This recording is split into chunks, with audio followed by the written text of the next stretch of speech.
If it's true that we're all from the center of a star, every atom in each of us from the center of a star, then we're all the same thing. Even a Coke machine or a cigarette butt in the street in Buffalo is made out of atoms that came from a star. They've all been recycled thousands of times, as have you and I. And therefore, it's only me out there. So what is there to be afraid of? What is there that needs solace-seeking? Nothing. There's nothing to be afraid of because it's all us. The trouble is we have been separated by being born and given a name and an identity and being individuated. We've been separated from the oneness, and that's what religion exploits, that people have this yearning to be part of the overall one again. So they exploit that. They call it God. They say he has rules. And I think it's cruel.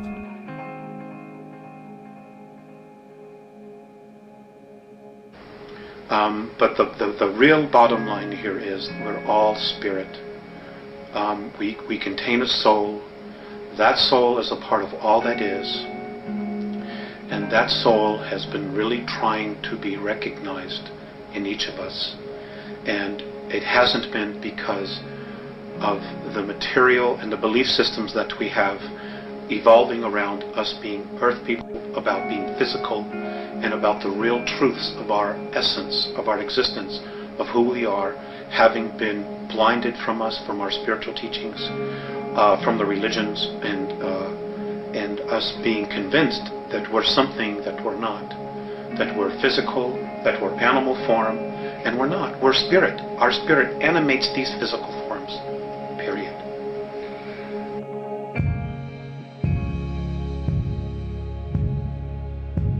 There's an absolute law in the universe, and it's free will. If you're on the negative path, you don't care about free will, but you're constantly having karma come back to you because you infringe on it. On the positive path, the definition of the positive path is that you're not infringing on free will. If somebody asks you for your help, you give them your help, but you don't offer service when it's not requested. That's another thing that's like fundamentalist groups, for example, whether it's Christian or any other religion, fundamentalist Muslim, fundamentalist Buddhist, fundamentalist Christian. If you're going out there and proselytizing people and saying, you're not thinking right, you're not believing the way you should, we have the answer, we need to tell you what's going on, guaranteed you're on the negative path. You cannot be on the positive path and be telling other people how to think or what to do with themselves, period.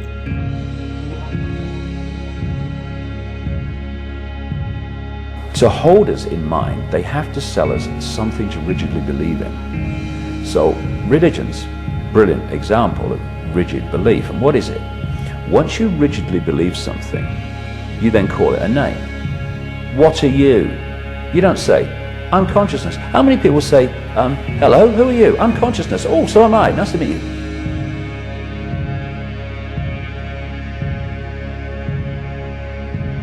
So let's start thinking about consciousness a bit, what we mean by consciousness. Consciousness, and it's the one thing we cannot deny, the fact that we are conscious. Probably the only absolute certainty we have is that we are experiencing beings.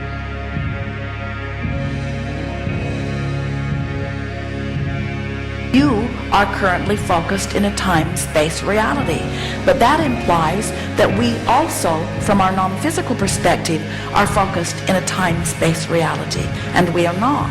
We are in a timeless, spaceless reality. And so we could conjure something, we could make something up for the purpose of making him feel better, but there is no point in it because it causes the continuation of the distortion of trying to get energy to be from some place, you see.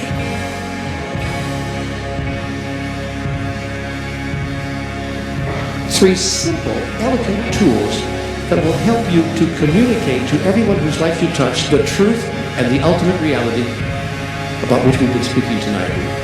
Tool number one, look at each other. Simple, isn't it? I'm talking like this. Find someone and look them in the eye. See, we have this game going on called I can make eye contact with you for about a count of three. After three, I've got to look away.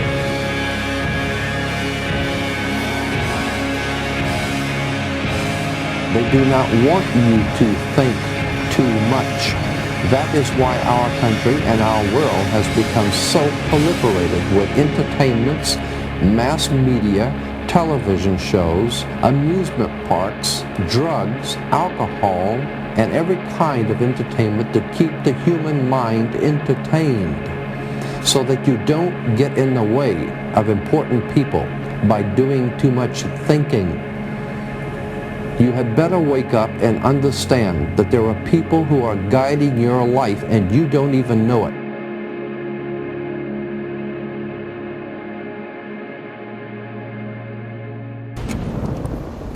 Let me tell you why you're here. You're here because you know something. What you know you can't explain, but you feel it. You felt it your entire life, that there's something wrong with the world. You don't know what it is, but it's there, like a splinter in your mind, driving you mad. It is this feeling that has brought you to me. Do you know what I'm talking about? The Matrix? Do you want to know what it is? The Matrix is everywhere. It is all around us. Even now, in this very room. You can see it when you look out your window or when you turn on your television. You can feel it when you go to work, when you go to church, when you pay your taxes.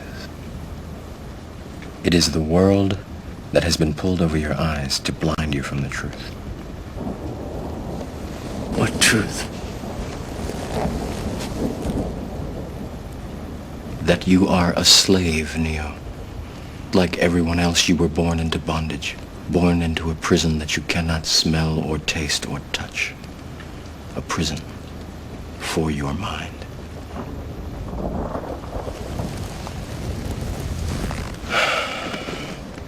Unfortunately, no one can be told what the Matrix is. You have to see it for yourself.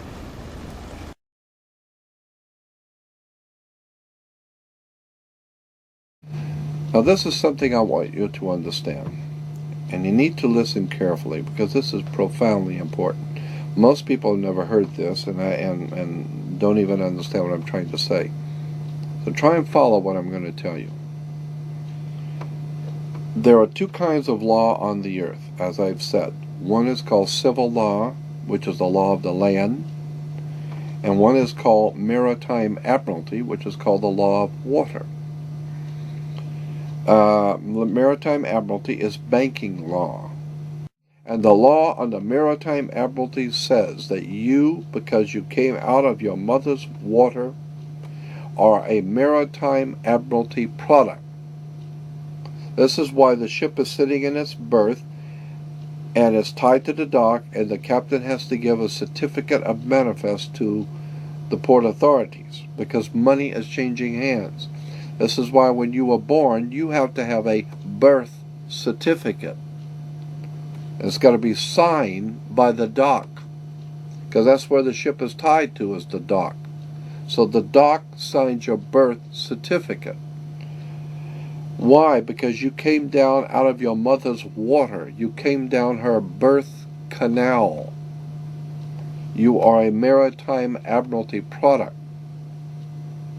And therefore your birth certificate is signed by your mother. And where your mother signed on the birth certificate, get it, you will see it does not say parent or mother, it says informant. Your mother was informing that the bank that she has just produced another product to be bought and sold. England, the British Crown, through international banking, owns your physical body, and that's the law. So you can think it's funny all you want. So the bottom line is that you are a maritime admiralty product, and therefore the banks own your body. And on the back of the Social Security card will be numbers in red. On the front will be in blue or black, but on the back will be in red. The numbers on the back of a Social Security card in red designate your body. It is the serial number of your stock. And this is why if you're wealthy, you are preferred stock. If you're poor, you are common stock, but you are a stock on the stock market. Your body is bought and sold through the use of your birth certificate. And if you could get your original birth certificate back, you would find that on the back of the birth certificate are all the banks around the world. All over the world, banks have used your birth certificate because you are a stock in a maritime admiralty banking scheme where you make money for banks. So consequently, the corporation and government and people who want to control you, they create a second you, and that second you that they control, that they created, is all capital letters. Check it out. Anytime you get a bill, you get a lawsuit, you get a fine, a ticket, somebody sends you a bill from the Department of Water and Power, check it out on your driver's license, on your Social Security card, on your insurance cards, anything, period. Anything having to do with business, your name will always be in all capital letters, because only all capital letters can be dealt with by banks and government.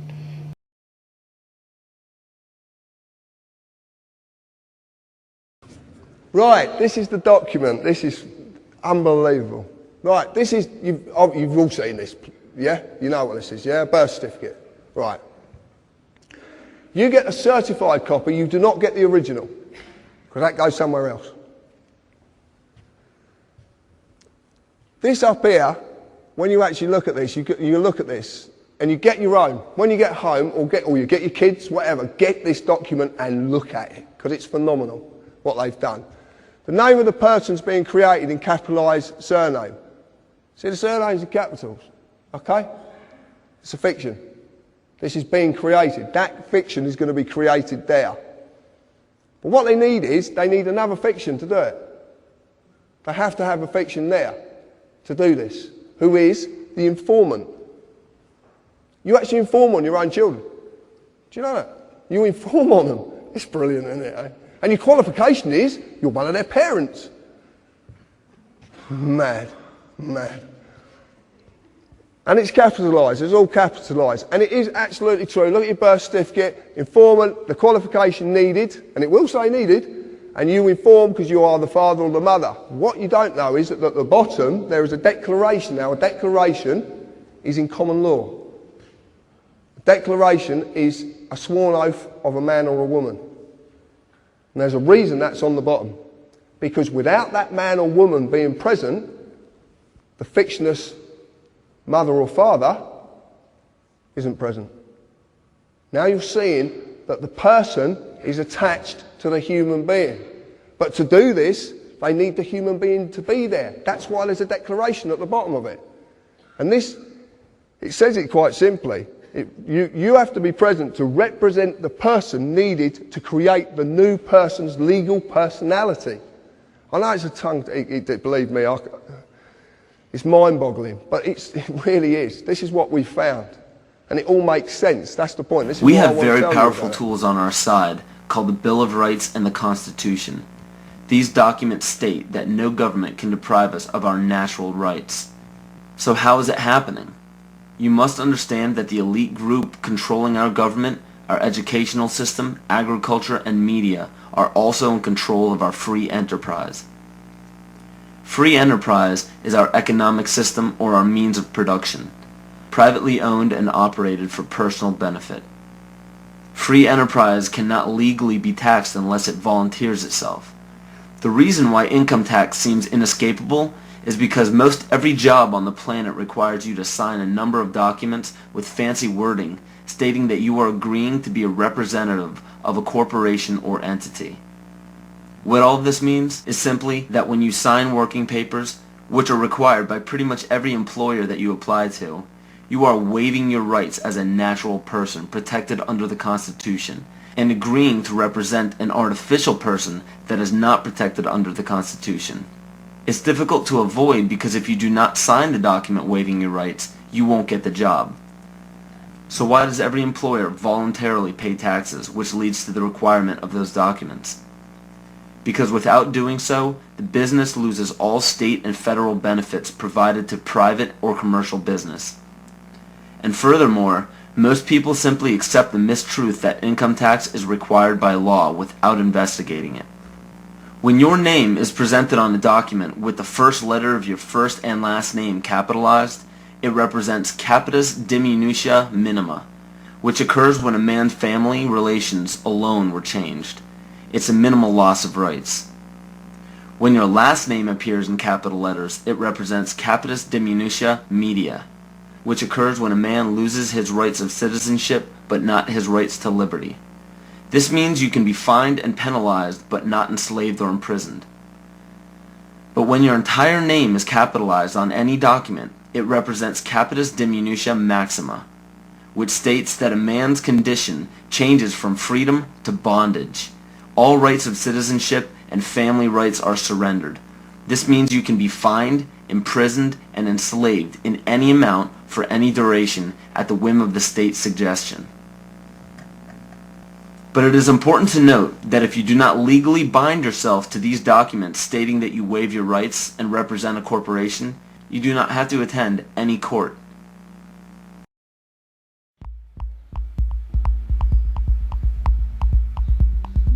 Schooling is a form of adoption. You give your kid away to a group of strangers. You accept a promise, sometimes stated and more often implied, that the state, through its agents, knows better how to raise your children and educate them than you, your neighbors, your grandparents, your local traditions do. And that your kid will be better off so adopted. By the time the child returns to the family or has the option of doing that, very few want to. Their parents are some form of friendly stranger too, and why not? In the key hours of growing up, strangers have reared the kid. Now let's look at the strangers, of which you were one and I was one. Regardless of our good feeling toward children, regardless of our individual talents or intelligence, we have so little time each day with each of these kids, we can't possibly know enough vital information about that particular kid to tailor a set of exercises to that kid. So what we do is accept, and of course if we don't accept this, we're fired or harassed. We accept a state's prescription that's written in manuals. You do this first and this second and this third. And the way the state checks on whether you've followed that diet is there's standardized tests given at intervals. If your kids do badly, it does not mean that they're bad readers or anything else. It means that they haven't been obedient to the drills the state set down, and they're marked for further treatment later on, or they're marked to be excluded from responsible jobs. Perhaps some ways by being excluded from the colleges that lead to responsible jobs, in other ways from the licenses that lead to responsible jobs. This was all worked out. It didn't evolve by a lot of rational people saying, we'll take this, this, and this from the past, then the next generation will take this, this, and this. This was set down largely in a handful of places.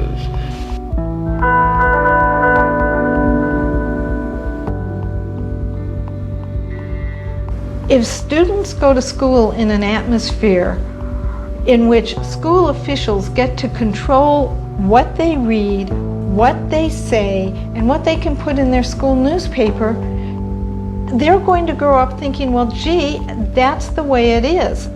And when they become adults and government tries to control what they read, what they say, or what they put in their newspaper, they're going to shrug their shoulders and say, well, that's the way it is. And that's how we lose our freedoms. This institution wasn't created to make sure that every child reaches his full potential, learns as much as there is to learn. Quite the opposite. It was created to get people to stop thinking, frankly. We're supposed to control their thoughts. What other, prison doesn't even do that, you know? Prison, you're constricted to a room, you know, and you're constricted in all sorts of ways, but no one's telling you what to think. Nothing seems okay anymore, you know? If you're in school, if you're in summer, you're like, oh man, you're like so free and you're happy and everything's fun. And then you go to school and nothing is good anymore. You feel like there's no reason to live for it. Public schooling is the antithesis to democracy. We live in a democratic society. Our society is built on freedoms and personal liberties. And yet, it's like we take our children and we lock them up in a prison for 13 years of their life. And we regiment every aspect of their physical body, their emotions, their social contacts, and most importantly, their minds, what they can and can't learn and how they will learn it. And then when they're 18 years old and we open the key and we release them into society, suddenly they're now supposed to know how to think for themselves and be self-starting, innovative, creative, imaginative individuals who are supposed to take part in a democratic process. It's impossible. It'd be like sending the kids over to a fascist nation for 13 years and having them come back and explain what democracy is all about. And yet that's what we do each and every generation since compulsory schooling was instituted in the 1800s. My curriculum comes from the state. That what is taught is decided at the state level now. That was different 20 years ago, 25 years ago when I was a kid, but now it's decided by the state. And in there, you will not find anything that is critical of governments, of institutions, and I teach history. If you wanted to simplistically say, what is the one purpose of schooling? It's to psychologically indoctrinate people into their proper social class, their proper relation to authority, their laboratories of psychological indoctrination. Everything else is trivial. There was no research study that said compulsory schooling works. You know, that putting all the kids the same age in the same classroom at the same time and teaching the same thing but from the same teacher is the best way to learn. There's no research that supports that, but we just threw it in 1850. We said, yeah, that's it. And then, you know, living with that, you know, that's become the norm. It's like, no, the norm should be what, you know, how did Shakespeare learn? Well, some people, oh, well, you went to school. You went to school 12 weeks out of the year. What never seems to get criticized is the basic institution itself that just keeps churning out tens of thousands of kids who can barely scrawl out their own name. I got 100 kids a day. If I spent 5 minutes with every kid, that's 500 minutes. I don't have that many minutes in school. It's built into the structure of the school to not spend quality time with the kids. Whoever managed this in its various manifestations, this system had a target in mind, and the target was to infantilize the mass mind, to condition it, to indoctrinate it, but basically to condition it to take orders in a docile fashion. Or if an individual felt rebellious, he or she would lack the information and the practice to effectively be rebellious. The whole system, because we have two hemispheres of the brain, the left brain, which is about words and this world reality and, you know, the perception of this reality.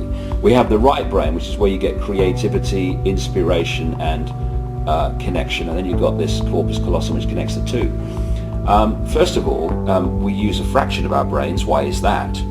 And the other thing is that what the system does is it turns out left brain prisoners. They run the system. And it does it by putting information through schools and colleges and universities into the left brain, which it then says at time of an exam, give me all that back, and if you tell me what I've told you well enough to believe, then you'll pass the exam and you'll be very successful. Well, let's, for the sake of argument, say that you are finally caught up in the wonder, the glamour of quadratic equations, a bell rings. Everyone clears out. The teacher says, come on, you'll be late for your next class. You say, I'm lost in the magic of quadratic equations. I want to finish this. You can't finish. Why not? I don't know why not. Because you have to go and think poetically. And then, when you're lost in the rapture of an Italian sonnet and just about to come up with that tricky missing rhyme, the bell rings and somebody says you have to go take off your clothes and run around a filthy gymnasium and have people scream at you. If you wanted to invent a mechanism to drive people insane, I mean literally insane, so they don't follow their own best interests or their own good common sense, that's the system you would invent. How late are we? 5 minutes late. Oh. Sorry. Thank you. You internalize something about this process of, the bell rings and you do math. The bell rings and you do English. The bell, you internalize this lesson that I won't learn anything unless it's taught to me. We're seeing that people are graduating from school, they're certified as educated. They have 5 years of French, for instance, or 3 years of trig, stuff like that, and they can't speak French, they can't do trig, and so therefore education is not the same as learning. They're taught to hate reading by being forced to read stuff that they don't want to constantly. It's really rare for a kid in school to be able to choose a book that they want to read and read it. And occasionally you get punished for doing that. If you are luck out and you get a teacher that lets you choose what you want to read, you're going to have to dissect it. You're going to have to write about it. You're going to have to parse it out. You're going to have to. The joy is going to be killed. We're going to atomize this experience. We're going to divide this book up, and we're going to make you hate it. This book you love. By the time you're done with it, and by the time I've given you all the assignments about how to analyze, you're going to hate this book. Good people wait for a teacher to tell them what to do. They don't read Moby Dick as they wish to. They wait for a teacher to tell them what to read, when to read it, what it means, and then they're assigned questions to answer that control the range of what you can think about in Moby Dick. It's not the way big minds are created. Anyone that takes that information into the right brain and puts their spin on it, or questions it, or sees through it, and puts that in the exam, they are perceived as a disruptive influence in the classroom. And so what happens is, for you to become a doctor, overwhelmingly a politician, a journalist, someone often in industry, all these areas that control the system. The professions. Lawyers. Yes. I mean, on and on we go. You have to have gone through your young life constantly taking information into your left brain and regurgitating it out on exam papers. To become a teacher, you have to go through that process. Then you go through teacher training college, where you're taught how to do it to others, and then you're let loose on the children. The whole system is run by left brain prisoners. And if you look at the school system, things like music and art that stimulate this side of the brain, the uniqueness, they are constantly cut back in favor of left brain curriculums. And they know what they're doing. If you sat around a table and you said, right, what we need to do is we need to find some way of getting young people to see the world the way we want them to see it, so that by the time they become adults, they are completely following the reality we want them to believe in. Someone might say, well, they might not have it like, but you know the ideal thing? What we do is we have a system where we take children away from their parents at least 5 days a week, all day, from about the age of 4 and 5, and we have control of their minds until they're about 17, 18. That would be ideal. Well, of course, that's what happens. It's called the education system, and it's indoctrination.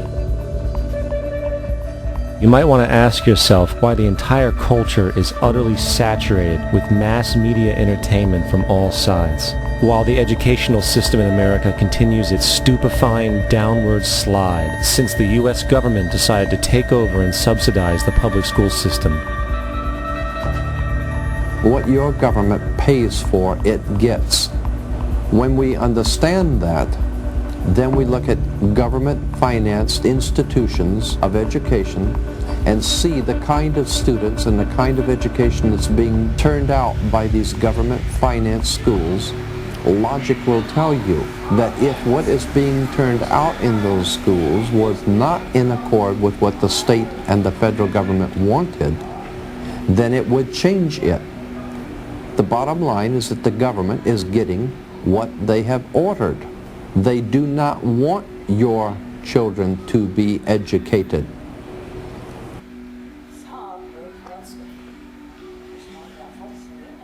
We're in a lot of trouble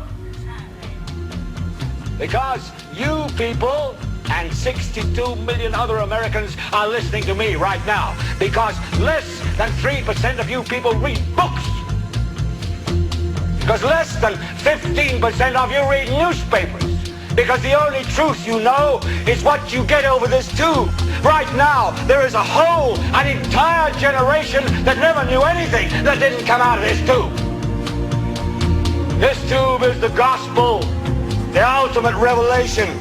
This tube can make or break presidents, popes, prime ministers. This tube is the most awesome goddamn force in the whole godless world. And woe is us if it ever falls into the hands of the wrong people. And when the largest company in the world controls the most awesome goddamn propaganda force in the whole godless world, who knows what shit will be peddled for truth on this network.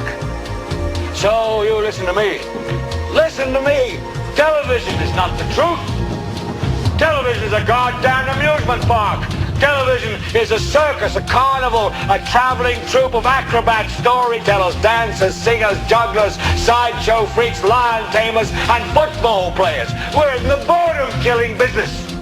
But you people sit there day after day, night after night, all ages, colors, creeds. We're all you know. You're beginning to believe the illusions we're spinning here. You're beginning to think that the tube is reality and that your own lives are unreal. You do whatever the tube tells you. You dress like the tube. You eat like the tube. You raise your children like the tube. You even think like the tube. This is mass madness, you maniacs. In God's name, you people are the real thing. We are the illusion. The last thing the men behind the curtain want is a conscious, informed public capable of critical thinking, which is why a continually fraudulent zeitgeist is output via religion, the mass media, and the educational system. They seek to keep you in a distracted, naive bubble, and they are doing a damn good job of it. Through its magic, we are able to enjoy a combination of the radio, motion pictures, and the stage, right in the comfort of our own homes, simply by pushing a button and turning a dial. These cells with their electrical charges are scanned by a stream of electrons, completing 30 pictures a second. Compare that crude picture with these of today, and you can judge for yourself how far along the road to perfection television has traveled. Most people still today think that all entertainment to do with movies, drama, is therefore nothing more than their entertainment. It never ever was that case. Of course, television can't perform such miracles as this, yet. But perhaps there's no harm wishing that it could. The greatest social messages are promoted through movies and drama, high drama, through the fixation of emotive sequences, emotional sequences, not logical, factual sequences, but pushing points across in an emotional way which register and fix in the mind. So emotional content is very, very important rather than going through an actual discussion or an argument using logic and facts. There's no debate. And when you're being downloaded through fiction, your guard is down, the sensor part of your brain is not in action. It isn't saying, yes, I agree with this, I disagree with that, as you would in a debate or a lecture. You're actually in an alpha state, being completely downloaded with new ideas. Throughout history, social engineers have refined techniques designed to control large populations. About 100 years ago, this big organization with many branches, they wanted to rule the world basically using Britain as a nucleus of a system, an embryo, which also was going to be joined with the US under the Anglo-American establishment. Wrote about the kind of culture and the changes of culture over a 100-year period that they would actually design, implement and bring in. And H.G. Wells talked about it too. He talked about arenas. He says arenas could be put up across the world for sports, for instance. Now at that time, sports was something that children, school children were into. Adults became adults and got onto adult things. So it was unimaginable at the time that people could actually believe that there was even a need for adult sports and entertainment, never mind having arenas built across the world. But he said we can do this and foist basically a sports culture for the males. Using a tribal system, we're all tribal to an extent, that's why we even bother to vote for a tribal leader. This is well understood, that's why we're supplied with these leaders. And because the average man was to become more disengaged from his own destiny as the expert class arose, it was decided that the males would get their outlet basically, gradually becoming helpless as males through sports. Therefore they'd have a tribal team they could identify with, they could cheer them on as though they were winning. In their own personal lives, they were getting nowhere. They were getting disenfranchised in a sense as experts took over decision-making for them in all kinds of fields. So this was psychology at use, planned before they even implemented the sports. When radio came along, of course, they used that to the maximum. Sports for the men, soaps basically for the women, and then in came television, as I say, with its alpha state, its hypnotic state. And sure enough, around the 1960s, really, 50s and 60s, it took off. It really, really took off. And men became glued on Saturday nights to the sports shows. A culture industry, which is called by its own the culture industry. The Soviet Union had a department called the culture industry. Their actors and directors were called the cultural leaders, because they would, like a computer, people are like computers, all you have to do is keep giving them new updates every so often, and you can change an entire country or a nation or a block of nations who are all getting the same upgrades at the same time along certain paths. Today we call it political correctness. Most people want to belong to their peer group. They want to be the same as everyone else when it comes to opinions. In fact, they judge their own personal sanity by bouncing ideas off their neighbors and friends who will answer back and agree on these same topics in kind. It doesn't matter if the topics or what you're given are facts or utter nonsense, as long as everyone agrees at the same time. You'll say, well, I'm sane, and your friends will all agree because they've had the same information given to them. A major U.S. Daily story about subliminal messages. I don't think we need to be subliminal.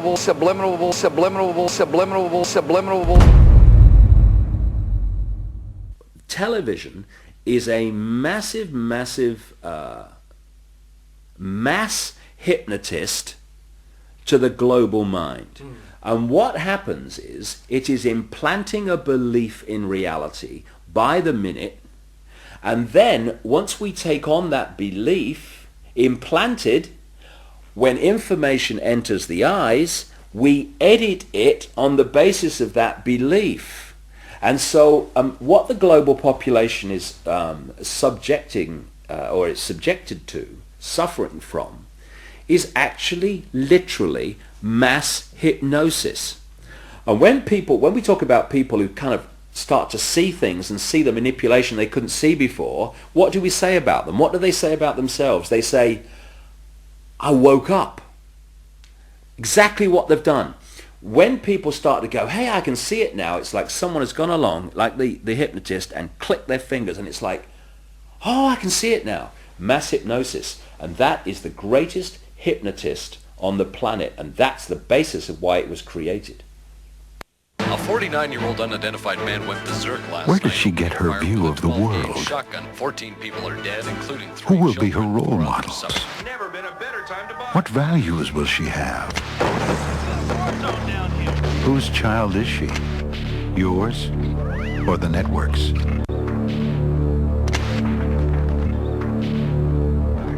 Take back your children. Turn off the TV.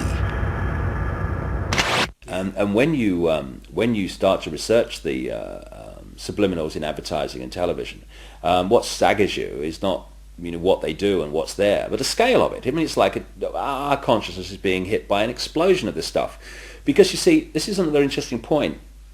Experiments have shown that about 1.5 seconds before the conscious mind decides to take action, move its arms or whatever, speak, 1.5 seconds before it consciously decides to do that, the electrical signals have begun in the brain to do it.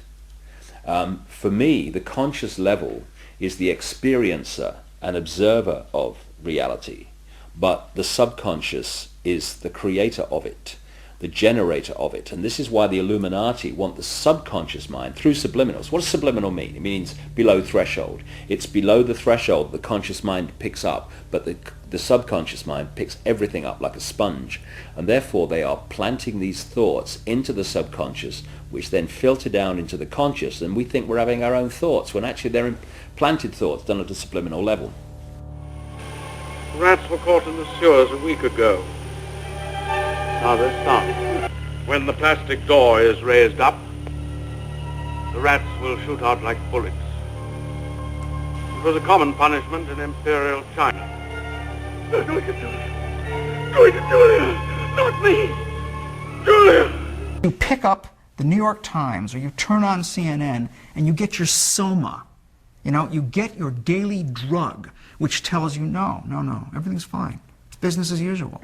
Okay? Hey, this isn't Kenya. I mean, this is America. We don't have tanks in the street. It's fine here. Don't worry.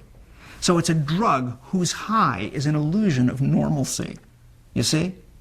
As long as that illusion gets pumped out every day, people kind of tell themselves, okay, it's all right. It's okay. It's fine. But it's not fine. It's not fine. And, if we want to walk around like drug addicts or children at Disney World, we can accept the illusion and just forget the sound of all the struts breaking apart. It's like thunder, right? The sound of the levees breaking. The middle class trusts the corporate media to the point where it's jeopardizing their own future. And a corporate-owned press is only going to present a biased view of the world.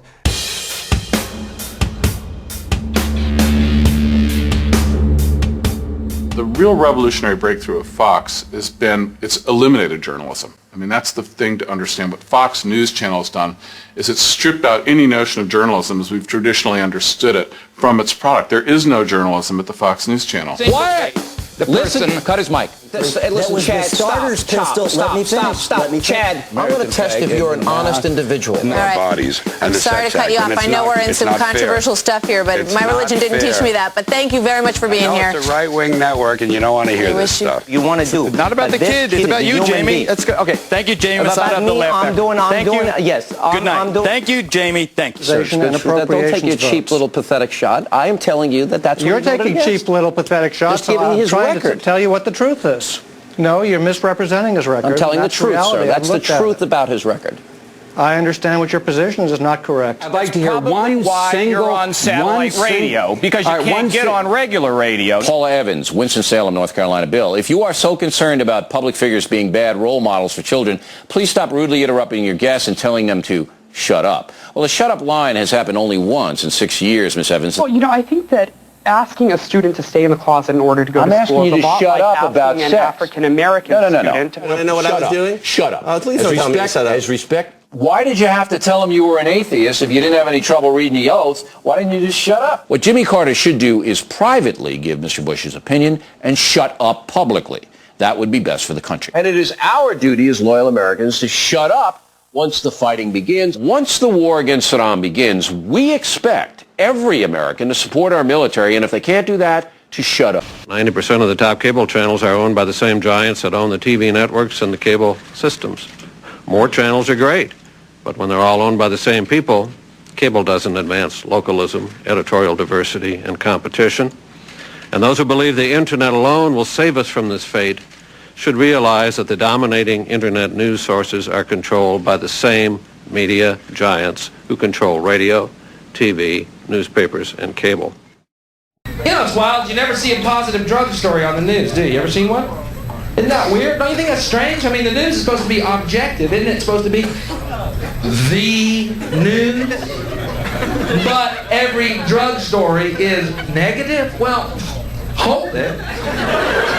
I've had some killer times on drugs. I'm not promoting it, but I'm not denying it. Let's hear the whole fucking story. Same LSD story every time. We've all heard it. Young man on acid thought he could fly, jumped out of a building. What a tragedy. What a dick. Don't go blaming acid on this fucking guy. Hey. If he thought he could fly, let him take off from the ground and check it out first. Fuck it. He's an idiot. He's dead. Good. You don't see ducks lined up to catch elevators to fly north, do you? No, they fly from the fucking ground. The guy was a moron. He's dead. Good. No tragedy. You mean there's one less idiot in the world? Whew, how am I going to sleep through the night? Why so down, Bill? We're missing a moron. We're missing a moron. I mean, I'm not trying to be cold or cruel or, you know, but goddamn, let's hear the whole story. Wouldn't you like to see a positive LSD story on the news to hear what it's all about, perhaps? Wouldn't that be interesting just once? Today, a young man on acid realized that all matter is merely energy condensed to a slow vibration, that we are all one consciousness experiencing itself subjectively. There's no such thing as death. Life is only a dream, and we're the imagination of ourselves. Here's Tom with the weather.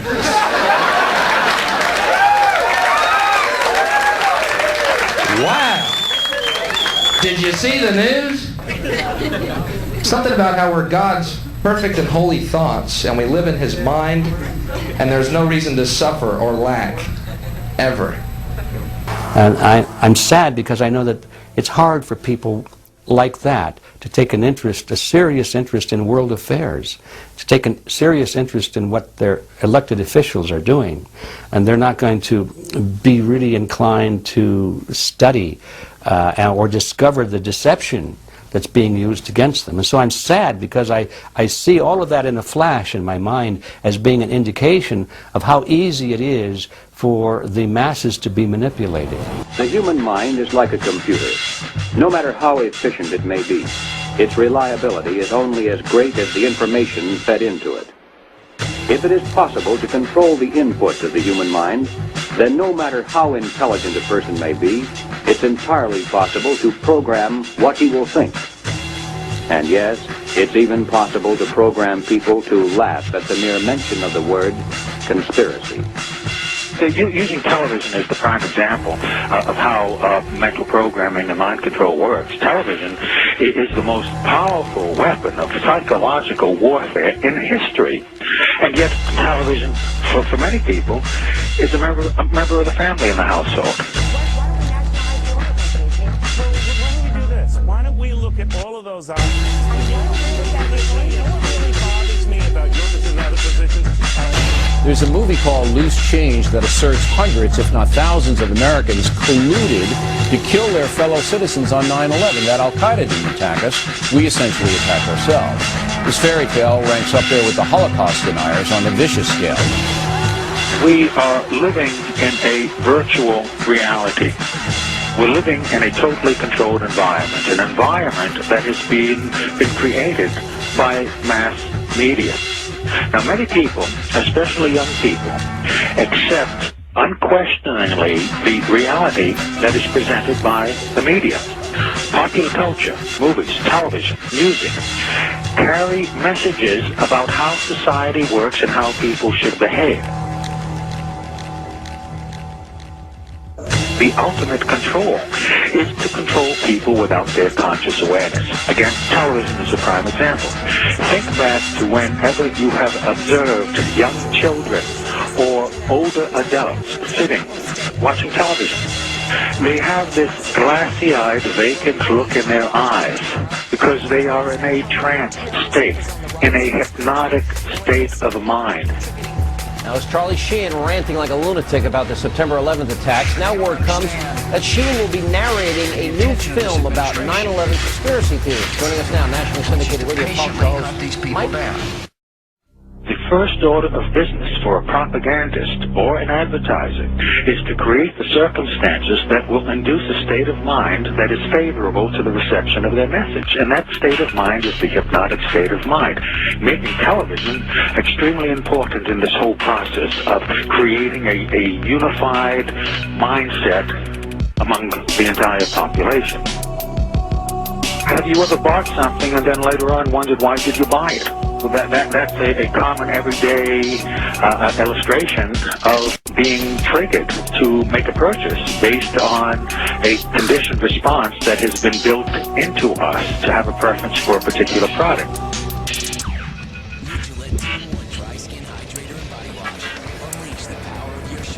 That is the whole point of programming, whether it be by an advertiser or a propagandist. There's really no difference between the two. One's selling products, the other is selling ideas. The whole point is to build into us a conditioned response where we will respond automatically without thinking, with a preference for a particular idea or preference for a particular product.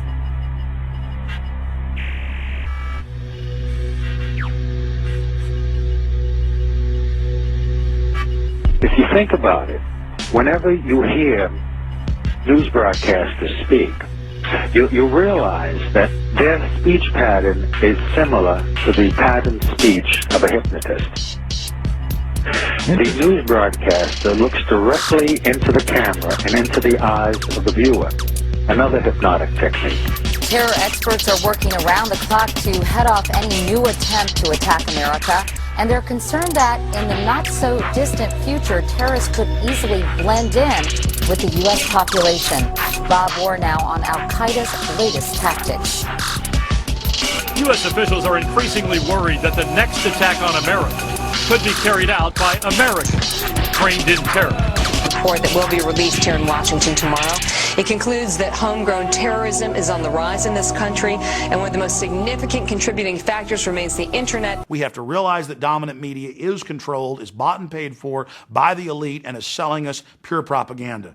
So stop feeling inadequate, tune out of Madison Avenue, limit your television. Certainly don't watch the propaganda channels like Fox. You notice Fox is conservative, but it's all sex mixed in with political news.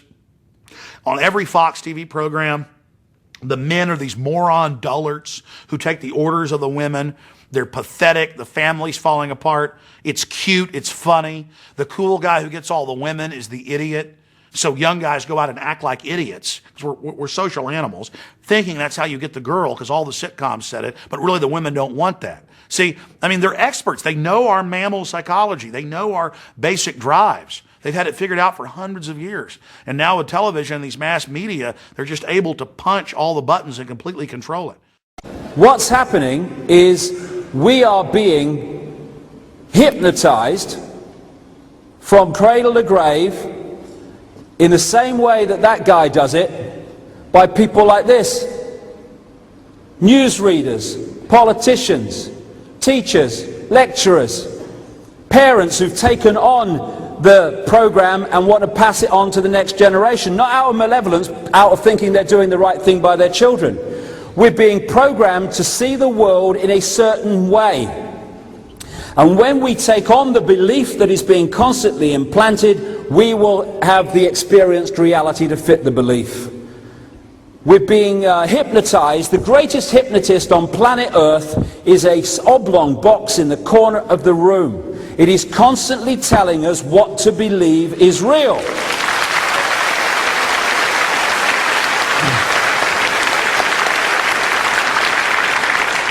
And you know, when you're watching television, you go into a brainwave state that is akin to being in a hypnotic trance. And so much is fed through that system subliminally as well as actually to get us to see the world in a certain way. They want to manipulate what is in our heads so that we see the world they want us to perceive.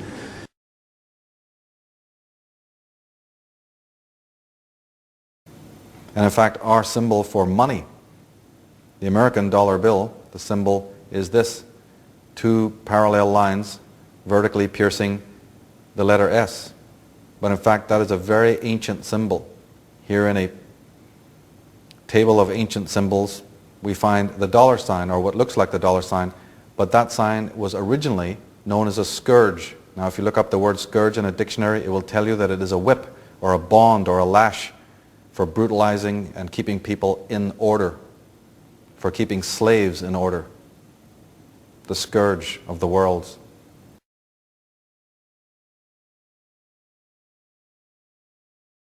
Listen, this is all you need to know. The economy is not a supernatural, all-knowing entity.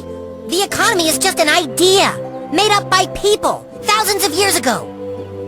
The economy is not real, and yet it is real. Nowadays, they'll give credit cards to practically anyone who applies for them. I applied for this yesterday to prove a point. It is an American Express Platinum card. It has no spending limit. Do not be afraid. This is only plastic. It's just something made up by people. Truly meaningless until we put our faith in it. Faith is what makes an economy exist. Without faith, it is only plastic cards and paper money.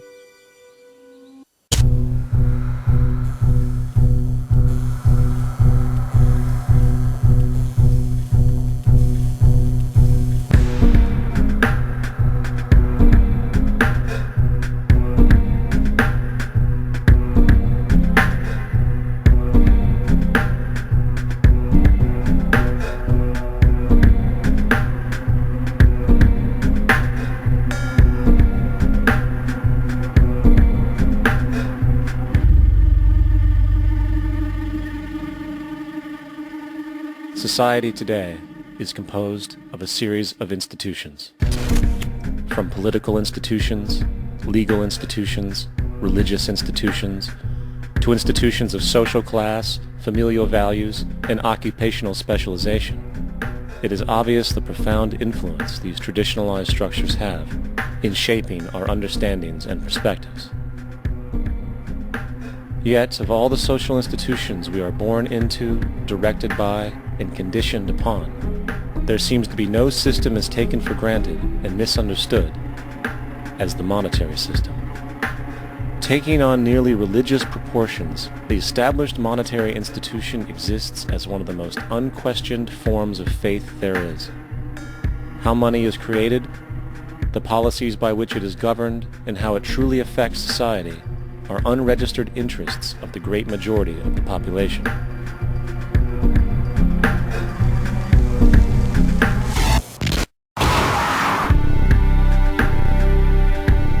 In a world where 1% of the population owns 40% of the planet's wealth, in a world where 34,000 children die every single day from poverty and preventable diseases, and where 50% of the world's population lives on less than $2 a day, one thing is clear: something is very wrong.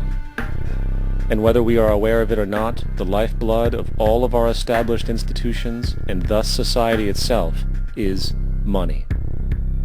Therefore, understanding this institution of monetary policy is critical to understanding why our lives are the way they are. Unfortunately, economics is often viewed with confusion and boredom. Endless streams of financial jargon coupled with intimidating mathematics quickly deters people from attempts at understanding it. However, the fact is, the complexity associated with the financial system is a mere mask, designed to conceal one of the most socially paralyzing structures humanity has ever endured.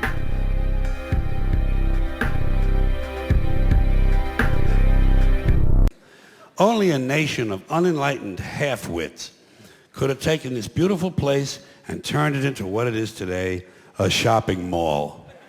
A big fucking shopping mall. You know that? That's all you got. That's all you've got here, folks. Mile after mile of mall after mall. Many, many malls. Major malls and mini malls. They put the mini malls in between the major malls. And in between the mini malls, they put the mini marts. And in between the mini marts, you got the car lots, gas stations, muffler shops, laundromats, cheap hotels, fast food joints, strip clubs, and dirty bookstores. America the Beautiful. One big transcontinental commercial cesspool. And how do the people feel about all this? How do the people feel about living in a coast-to-coast shopping mall? Well, they think it's just fucking dandy. They think it is cool as can be because Americans love the mall. They love the mall. That's where they get to satisfy their two most prominent addictions at the same time, shopping and eating. The whole of this crazy society is based on money. Ironically, money that has never, does not, and will never exist. It's just figures on a screen. When you go into a bank, you say borrow $50,000. What does the bank do? It doesn't print any more money. It doesn't move any precious metal anywhere. It just types into your account $50,000, which it has pulled out of fresh air. And then you start paying the bank interest on the $50,000. So the whole money system is like, you know, in those cartoons where there's a chase going on and all the cartoon characters are chasing each other, and eventually they run over the edge of a cliff, and they don't realize they've run over the edge of the cliff, so they keep running straight ahead on fresh air. And then someone looks down, realizes they're on fresh air, and bang, down it comes. Money is created in an amazing way. Since there is no backing to money anymore, there used to be gold or silver behind money. In those days, money was created when there was a certain amount of gold or silver that was brought into the bank and put into the vault. Then the paper money was issued as more or less like a receipt. Say, we got your gold or your silver in the vault. Here's your receipt. It's got a little, looks like this, and it's got all kinds of decorations around the side. It says you got $10 or $20 worth of gold or silver. It's a receipt. That was how money was created, and then you could bring the receipt back at any time and get your gold or silver swapped back out. That's the beginning of the process. Well, it didn't stay that way very long in history because the bankers discovered that while they're sitting on all this gold and silver and the people are circulating these receipts, that very seldom did all of the receipts come back, or even very many of them. People were very content to let the gold and silver sit there and just use the receipts. So the temptation was so great that they began to issue more receipts than there was gold or silver. So what you would do is you take your gold down to the blacksmith who had a safe, and he would give you a certificate saying, yes, you have a pound of gold in my safe here, and he would guard your gold, but he'd give you a certificate. Well, when you went to buy a round of drinks for your friends at Harry's bar, you wouldn't use gold, you'd use the certificates to pay off, the drinks. And then those certificates could be redeemed at the blacksmith's place. Well, the blacksmiths started seeing that nobody came back to redeem their gold. They just kept circulating this paper. And that became, the way that people carried on. Well, pretty soon the blacksmith figured out, well, if they're not coming back for their certificates, I could probably print up a few certificates and nobody'd know the difference. And that was the beginning of fractional reserve banking, as they call it, in which the money supply begins to expand. And it's artificially expanding because of a decision made by the bankers and later on by the politicians who went into partnership with the bankers that this was an acceptable practice. Of course, the danger with that is that if all of the, or even a substantial number of the depositors did want to take their receipts back to the bank and demand their gold or silver in return, there wouldn't be enough to keep the obligation. And so there'd be a run on the bank, and the banks would have to close their doors, and in some cases they'd actually go out of business. They'd be bankrupt, and people would lose their deposits. The bankers themselves very seldom lost very much. They might have gone to work for another bank or opened up a new bank down the street, but the depositors often lost a lot of money in this fashion, and that was the reason for going into partnership with the governments, because the governments would then say, well, the law says that the banks can do that legally. So there's no prosecution. You can't prosecute these bankers anymore because they didn't violate the law. Because of their partnership with the government, the law made it legal to do exactly what they are doing, which is one of the reasons that cartels like to go into partnership with the government. A number of years ago, the Central Bank of the United States, the Federal Reserve, produced a document entitled Modern Money Mechanics. This publication detailed the institutionalized practice of money creation as utilized by the Federal Reserve and the web of global commercial banks it supports. On the opening page, the document states its objective. The purpose of this booklet is to describe the basic process of money creation in a fractional reserve banking system. It then proceeds to describe this fractional reserve process through various banking terminology, a translation of which goes something like this. The United States government decides it needs some money, so it calls up the Federal Reserve and requests, say, $10 billion. The Fed replies, saying, sure, we'll buy $10 billion in government bonds from you. So the government takes some pieces of paper, paints some official-looking designs on them, and calls them treasury bonds. Then it puts a value on these bonds to the sum of $10 billion and sends them over to the Fed. In turn, the people at the Fed draw up a bunch of impressive pieces of paper themselves, only this time calling them Federal Reserve notes, also designating a value of $10 billion to the set. The Fed then takes these notes and trades them for the bonds. Once this exchange is complete, the government then takes the $10 billion in Federal Reserve notes and deposits it into a bank account. And upon this deposit, the paper notes officially become legal tender money, adding $10 billion to the U.S. money supply. And there it is. $10 billion in new money has been created. Of course, this example is a generalization, for, in reality, this transaction would occur electronically, with no paper used at all. In fact, only 3% of the U.S. money supply exists in physical currency. The other 97% essentially exists in computers alone. Now, government bonds are, by design, instruments of debt. And when the Fed purchases these bonds, with money it essentially created out of thin air, the government is actually promising to pay back that money to the Fed. In other words, the money was created out of debt. This mind-numbing paradox of how money or value can be created out of debt or a liability will become more clear as we further this exercise. So, the exchange has been made and now $10 billion sits in a commercial bank account. Here's where it gets really interesting. For as based on the fractional reserve practice, that $10 billion deposit instantly becomes part of the bank's reserves, just as all deposits do. And regarding reserve requirements, as stated in modern money mechanics, a bank must maintain legally required reserves equal to a prescribed percentage of its deposits. It then quantifies this by stating, under current regulations, the reserve requirement against most transaction accounts is 10%. This means that with a $10 billion deposit, 10% or $1 billion is held as the required reserve, while the other $9 billion is considered an excessive reserve and can be used as the basis for new loans.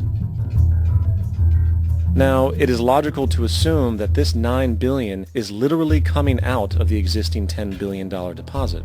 However, this is actually not the case. What really happens is that the $9 billion is simply created out of thin air on top of the existing $10 billion deposit. This is how the money supply is expanded. As stated in modern money mechanics, of course they, the banks, do not really pay out loans from the money they receive as deposits. If they did this, no additional money would be created.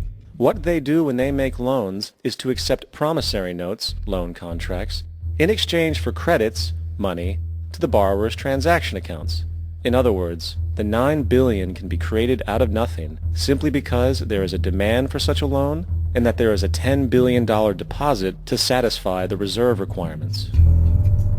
Now, let's assume that somebody walks into this bank and borrows the newly available $9 billion.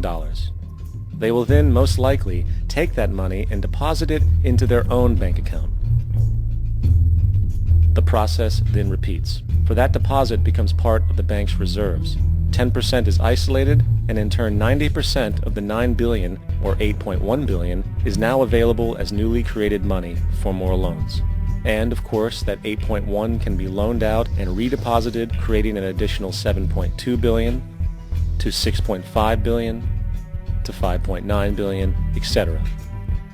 This deposit money creation loan cycle can technically go on to infinity. The average mathematical result is that about $90 billion can be created on top of the original $10 billion. In other words, for every deposit that ever occurs in the banking system, about 9 times that amount can be created out of thin air. Money jitters? Ask the obliging Bank of America for a jar of soothing instant money, M-O-N-E-Y, in the form of a convenient personal loan. So, now that we understand how money is created by this fractional reserve banking system, a logical yet elusive question might come to mind. What is actually giving this newly created money value? The answer? The money that already exists. The new money essentially steals value from the existing money supply. For the total pool of money is being increased irrespective to demand for goods and services. And as supply and demand finds equilibrium, prices rise, diminishing the purchasing power of each individual dollar. This is generally referred to as inflation, and inflation is essentially a hidden tax on the public. What is the advice that you generally get? And that is, inflate the currency. They don't say debase the currency. They don't say devalue the currency. They don't say cheat the people who are saved. They say lower the interest rates. The real deception is when we distort the value of money. When we create money out of thin air, we have no savings, and yet there's so-called capital.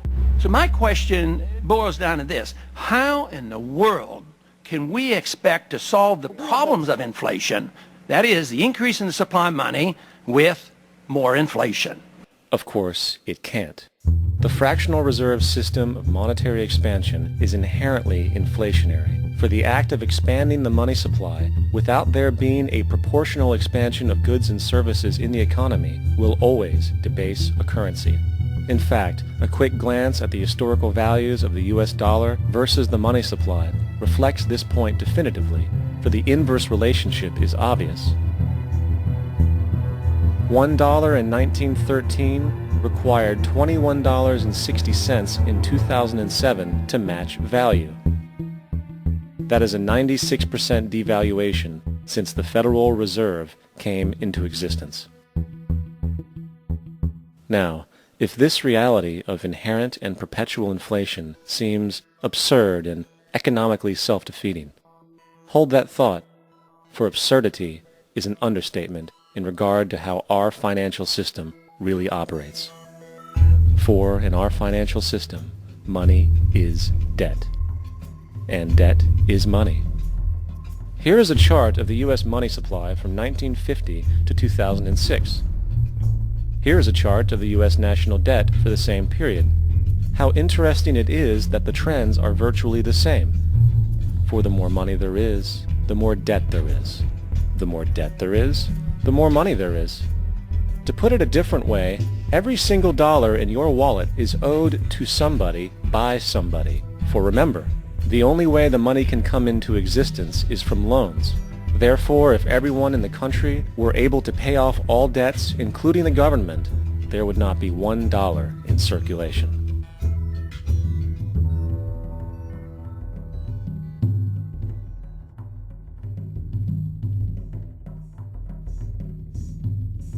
Is the proper relationship, what should be the proper relationship between a chairman of the Fed and a president of the United States? There is no other agency of government which can overrule actions that we take. What the relationships are don't frankly matter. Millions of semi-conscious Americans day after day shuffling through the malls, shopping and eating, especially eating. Americans love to eat. They are fatally attracted to the slow death of fast food. Hot dogs, corn dogs, triple bacon cheeseburgers, deep fried butter dipped in pork fat and cheese whiz, mayonnaise soaked barbecued mozzarella patty melts. Americans will eat anything, anything, anything. If you were selling sauteed raccoons' assholes on a stick, Americans would buy them and eat them.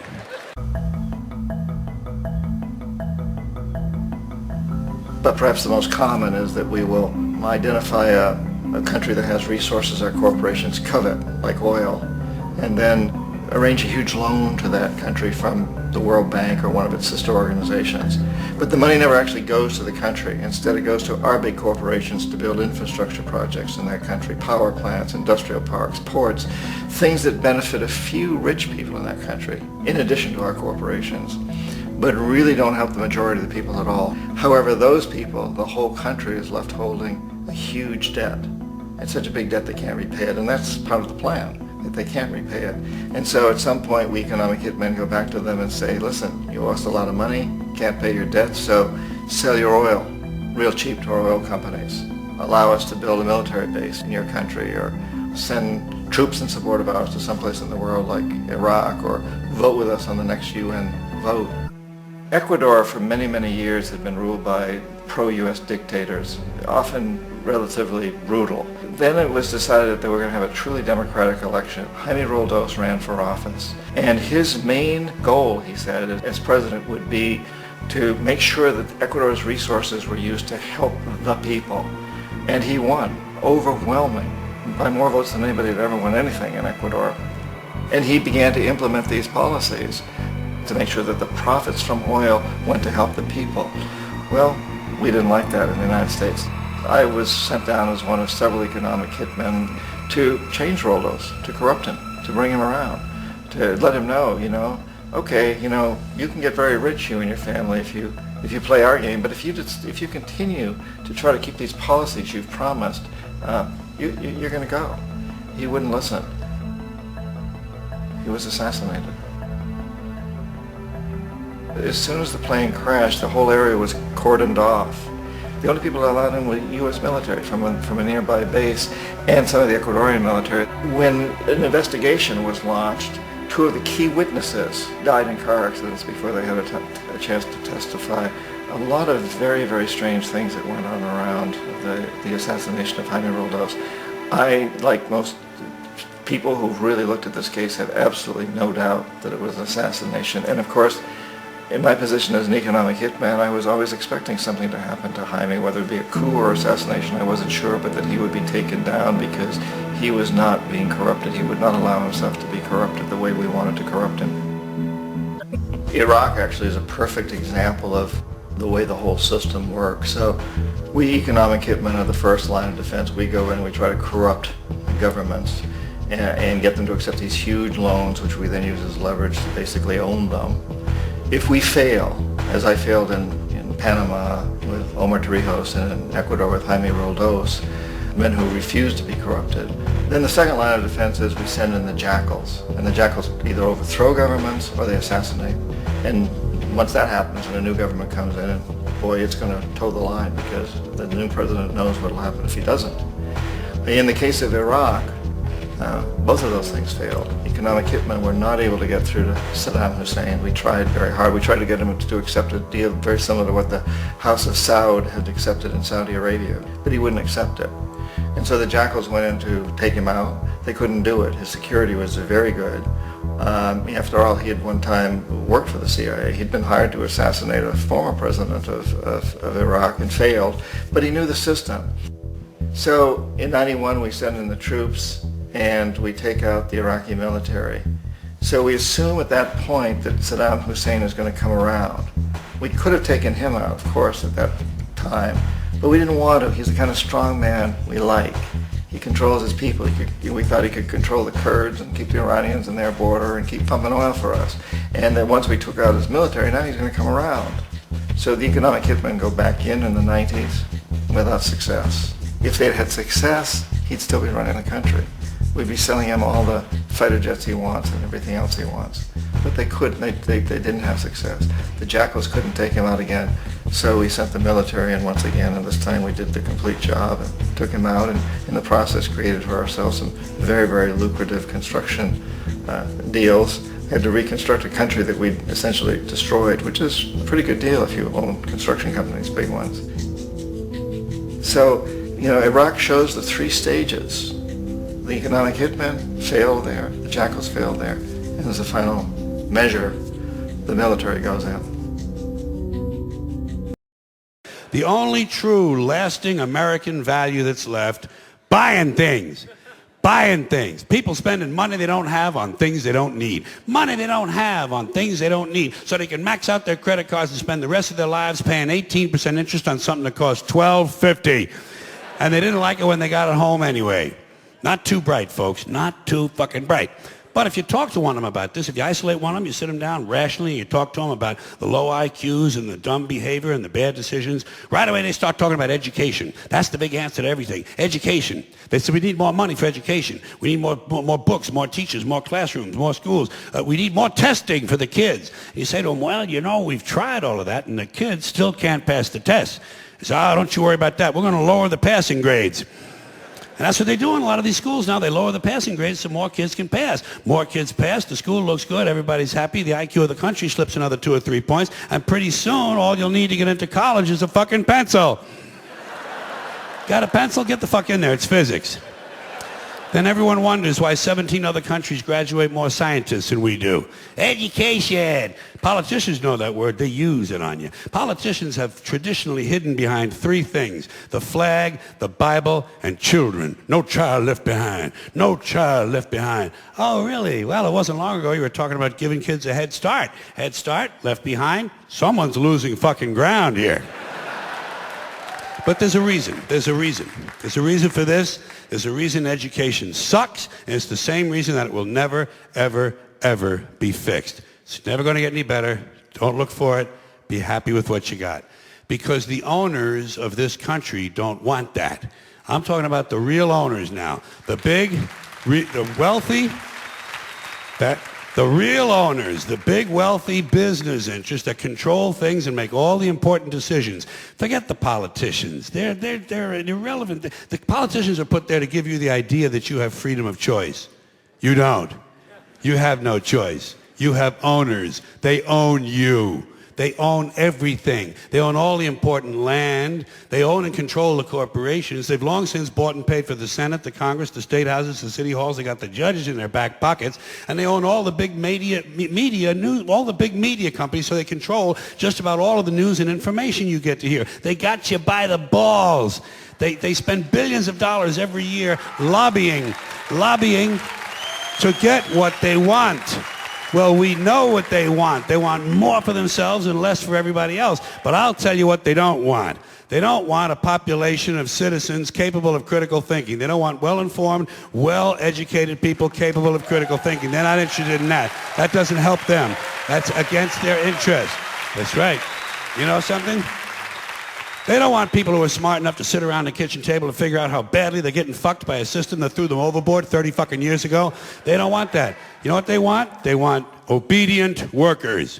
Obedient workers. People who are just smart enough to run the machines and do the paperwork, and just dumb enough to passively accept all these increasingly shittier jobs with the lower pay, the longer hours, the reduced benefits, the end of overtime, and the vanishing pension that disappears the minute you go to collect it. And now they're coming for your Social Security money. They want your fucking retirement money. They want it back, so they can give it to their criminal friends on Wall Street. And you know something? They'll get it. They'll get it all from you sooner or later, because they own this fucking place. It's a big club, and you ain't in it. You and I are not in the big club. And by the way, it's the same big club they use to beat you over the head with all day long when they tell you what to believe. All day long, beating you over the head in their media, telling you what to believe, what to think, and what to buy. The table is tilted, folks. The game is rigged. And nobody seems to notice. Nobody seems to care. Good, honest, hard-working people. White collar, blue collar, doesn't matter what color shirt you have on. Good, honest, hard-working people continue. These are people of modest means. Continue to elect these rich cocksuckers who don't give a fuck about them. They don't give a fuck about you. They don't give a fuck about you. They don't care about you at all. At all. At all. Yeah. You know? And nobody seems to notice, nobody seems to care. That's what the owners count on, the fact that Americans will probably remain willfully ignorant of the big red, white, and blue dick that's being jammed up their assholes every day. Because the owners of this country know the truth. It's called the American dream, because you have to be asleep to believe it.